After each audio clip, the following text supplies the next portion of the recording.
Buenas tardes. Antes de empezar, me gustaría hacer unos breves agradecimientos, sin los cuales esta investigación no hubiese podido llevarse a cabo. En primer lugar, al profesor Jordi Vidal, quien me dio a conocer esta figura historiográfica y que ha hecho un seguimiento impecable de esta investigación. En segundo lugar, a la familia Trapat, que es la familia de nuestra protagonista de hoy, de Adela María Trapat y Masó, y muy especialmente a su hija y a su sobrino, quienes nos abrieron las puertas y nos dieron muchos datos biográficos que de ninguna otra forma lo hubiésemos podido obtener.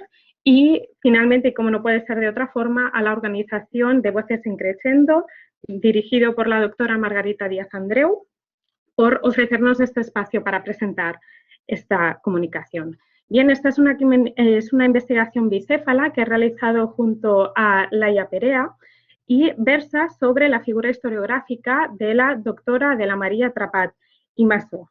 De hecho, nosotras hoy nos centraremos en una faceta del todo desconocida, que es su investigación epigráfica, y de hecho también viajaremos en el tiempo en su estancia en la Universidad de Berlín, que realizó durante los años 1932 y 1933.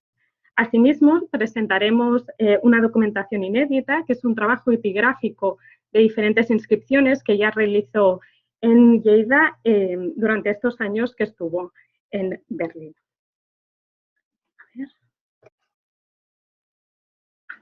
Vale. Adela María Trapat y Masó nace en 1905 y muere en el año 64 debido a una complicación quirúrgica. Aquellos que la conocieron la definen como una persona de carácter sencillo y amable y de una inteligencia brillante. De hecho, Francesc Cambó, y cito literalmente, la definía como uno de los valores más sólidos de la intelectualidad española. En 1926 realizó su tesis sobre Lucrecio, que era un estudio léxico, en la Universidad Complutense. En ese momento todavía se tenía que ir a Madrid a leer las tesis doctorales, y de hecho que ella escogiera a Lucrecio no es del todo casual, y es que, como bien comentaba con la hija de ella, el autor y el poeta latino, que era de hecho pagano, pues no estaba muy bien visto en la época. Por lo tanto, ya nos da un poco una pista de su carácter reivindicativo, de un pensamiento crítico. De hecho, como pueden ver en la fotografía, ese mismo año, con tan solo 22 años, entra en la Fundación Bernat Metge de la mano de Francesc Cambó, y si se fijan en la fotografía del nutrido grupo de hombres, únicamente hay 3 mujeres. Pues bien, las que nos interesan en esta comunicación son las 2 mujeres de en medio. La de la derecha, que ustedes pueden ver, es la señora Ana María de Saavedra, y la que tenemos a la izquierda sería nuestra protagonista, la doctora Adela Trapat.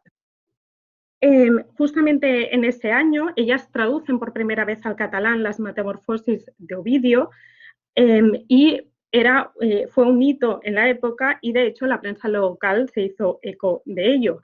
¿Y qué destacaban de su publicación? Pues justamente destacaban la delicadeza y, cito literalmente, el doble aroma de feminidad que desprendían sus manos de traductoras.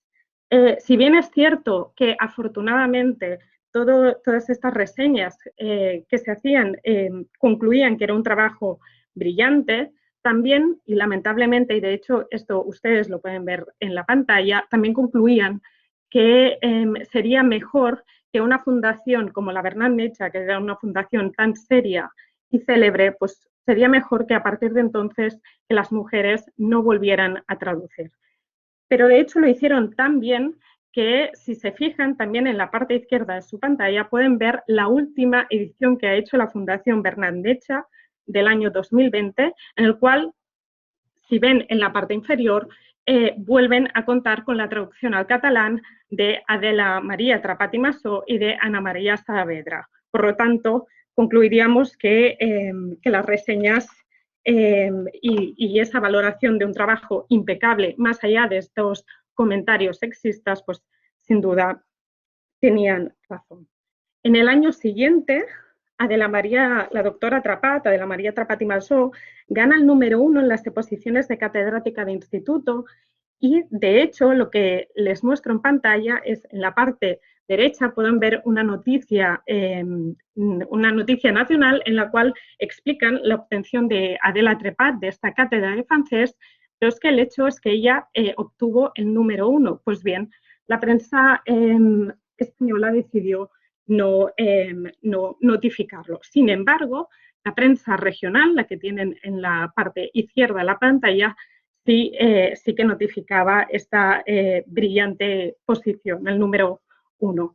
El motivo es muy sencillo y es que habitualmente los que sacaban el número 1 en estas cátedras de instituto tenían el prestigio de poderse ir a Madrid. Pues bien, la doctora Trepat decidió que esto no fuera así y decide irse al Instituto de Reus. Esto es de alguna forma castigado por la prensa española y deciden sencillamente sí que notificar su cátedra, pero no poner que ha obtenido ese número 1. Bien, como les decía en el principio de esta comunicación, nuestro objeto de esta investigación es justamente este periodo que ella pasa como becaria de la Junta de Administración de Estudios en Berlín entre los años 1932 y 1933. Ella pasa un total de 9 meses. Los 6 primeros son pensionados por la Universidad de Barcelona y por la Junta de Ampliación de Estudios, y los 3 últimos por la Fundación Bernat Mitchell. Bien, estos 3 tenían que ser bastantes más, pero a principios de 1933, su abuelo, con muy buen criterio, le envía una carta y le pide, por favor, que regrese lo antes posible debido al auge del nazismo en ese momento, y ella retornaría, vuelve a Barcelona.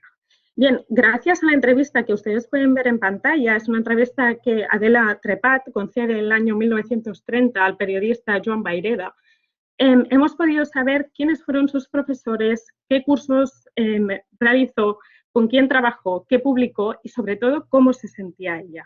Bien, como pueden ver, ella trabajó, por ejemplo, con Lothar Wicker en la Academia Prusiana de las Ciencias, con quien años más tarde, en 1934, ella publicaría la Epigrafía Emeritense. Por ejemplo, también sabemos que acudió a las clases de Ulrich Wilken de Historia Antigua y de Rodenhall de Arqueología.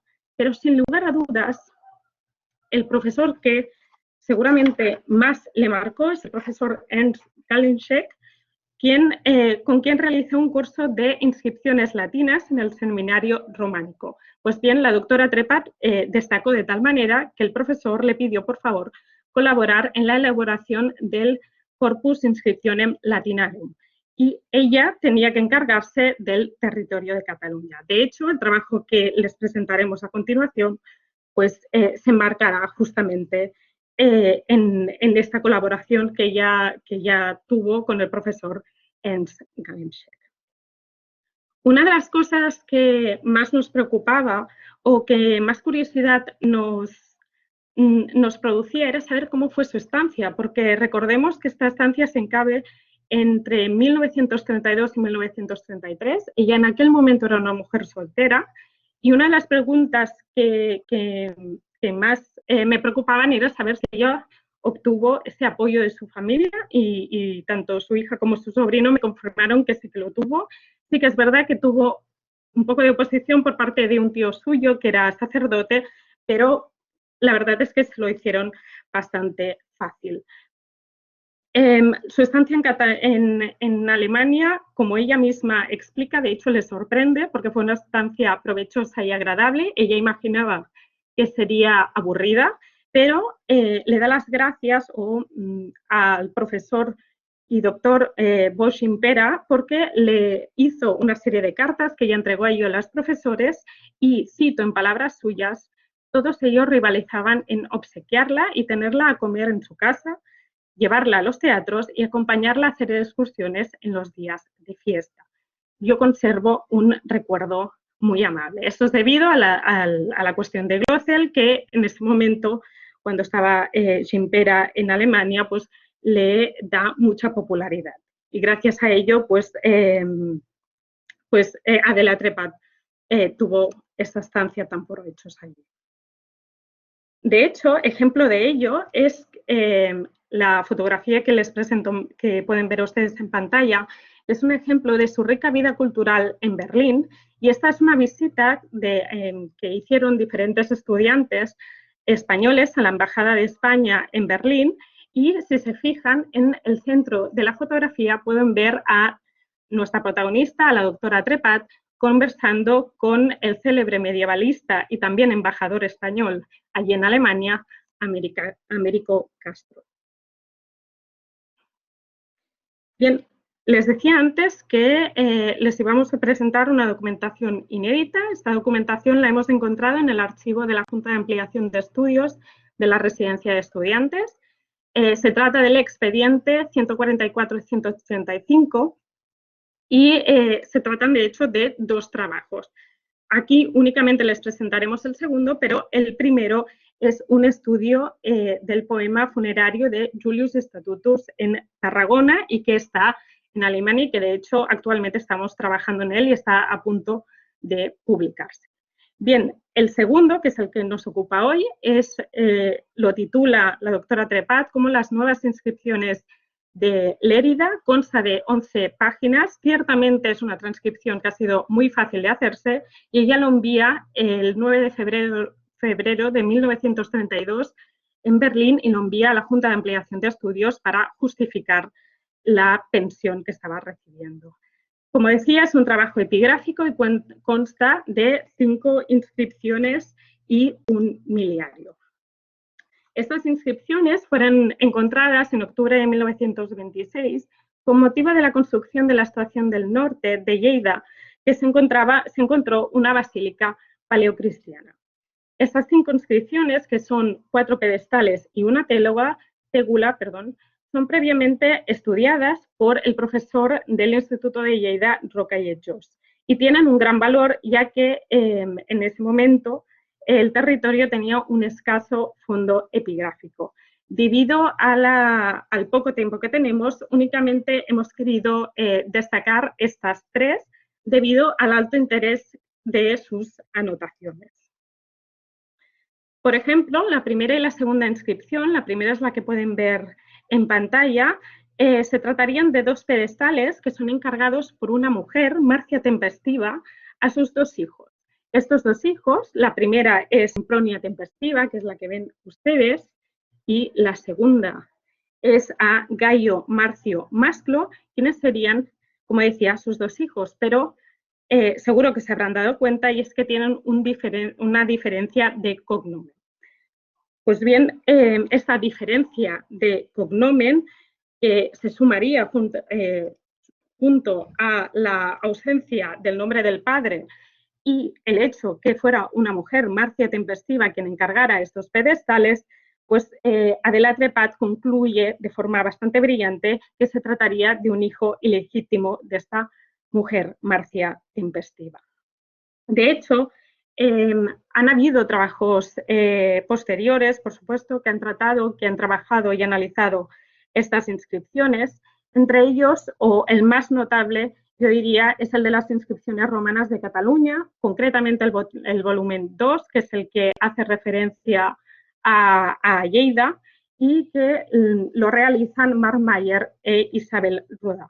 Pues bien, de la inscripción número 1 citan 5 publicaciones y ninguna de ellas aparece el nombre de Adela Trepat, y de la segunda inscripción citan 9 publicaciones y sigue sin aparecer su nombre. Además, la transcripción es casi idéntica. Han habido otros estudios modernos que hacen referencia a estos epígrafes, por ejemplo, el de Diana Gorostidi, investigadora del ICAC, o el de Simón sobre el cognomen tempestivus, ¿no? Esta problemática que presentaba y que ya señalaba Adela Trepat en 1932, y que ninguno de ellos, lo curioso de todo esto es que ninguno de ellos aporta significativas conclusiones o nueva información más allá de la que aportaba Adela María Trepat. Evidentemente que no citaran a la publicación de Adela Trepat no implica que sea plagio, sino sencillamente que no lo conocían porque, de hecho, lamentablemente y por lo que explicaré de aquí a un rato, pues no pudo publicar estos trabajos. La inscripción número 3 también nos llamó bastante la atención porque es una estela encontrada junto a un sarcófago con 2 cráneos en su interior y sobre todo Adela Trepat lo que señalaba es que es su mala conservación y es que ella apuntaba que era una estela mutilada. De hecho, y lo que más nos impactó es que dice literalmente que no está de acuerdo con el profesor Rocaille-Josse. De hecho, como les comentaba antes, ¿no? Este profesor es el primero que publica estas inscripciones y de hecho le parece inaceptable. ¿Por qué viene esta disputa? Esto es debido, como les decía, a una mala conservación de esta inscripción. El profesor Rocaille-Josse proponía una restitución completa y deducía su contenido en base a unos sustantivos que él creía posibles. Sin embargo, y afortunadamente, Adela Trepat no se aventura a hacer esta restitución y sencillamente muestra interés en el adjetivo fibularenses por creer que el origen estaría allí. Lo interesante de esto es que la publicación que antes les comentaba, de 1985, realizada por Marc Mayer e Isabel Rudá, que hacían justamente esta transcripción de esta inscripción y es casi idéntica de nuevo, un poco como las 2 anteriores, a la que había realizado Adela Trepat.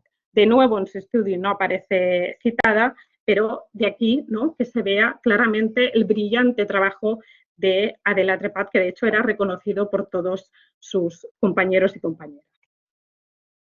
Pero, lamentablemente, y un poco ya como se aventuraba en el título de esta comunicación, ella tuvo que dejar Berlín en 1933 debido al auge del nazismo y no pudo publicar estos estudios epigráficos que realizó en Berlín. Sin embargo, ella fue profesora agregada de epigrafía latina en la Universidad Autónoma de Barcelona, la Autónoma Histórica, la actual Universidad de Barcelona. Siguió colaborando con Lothar Wicked y con otros profesores que había estrechado la comunicación durante ese tiempo en Berlín. Y, por ejemplo, con Lothar Wicked publicó en 1934 el trabajo de epigrafía emeritense. Continuó investigando hasta 1939, sin embargo, la guerra civil truncó y acabó con su carrera docente y también investigadora en epigrafía latina, y es que a finales de 1939 la Comisión Depuradora de Barcelona le abrió 2 expedientes depurativos, el primero el 1 de agosto de 1939, acusándola de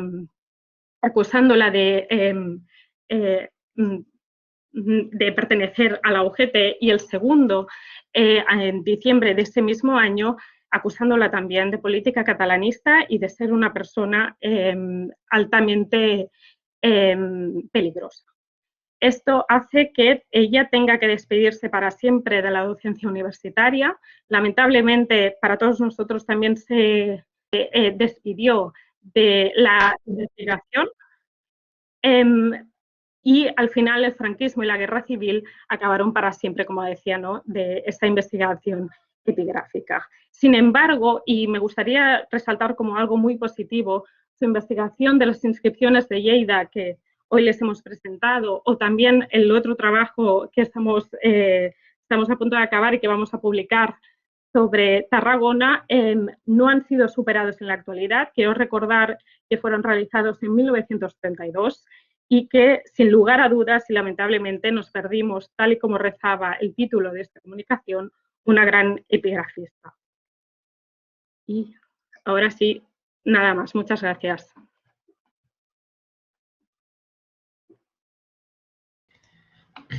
Muchísimas gracias a ti, Ariadna, también a Laia Perea. Muchas gracias por acercarnos la figura de Adela Trepat y Massó. Más adelante, al final de la sesión, ya dejaremos turno a las preguntas.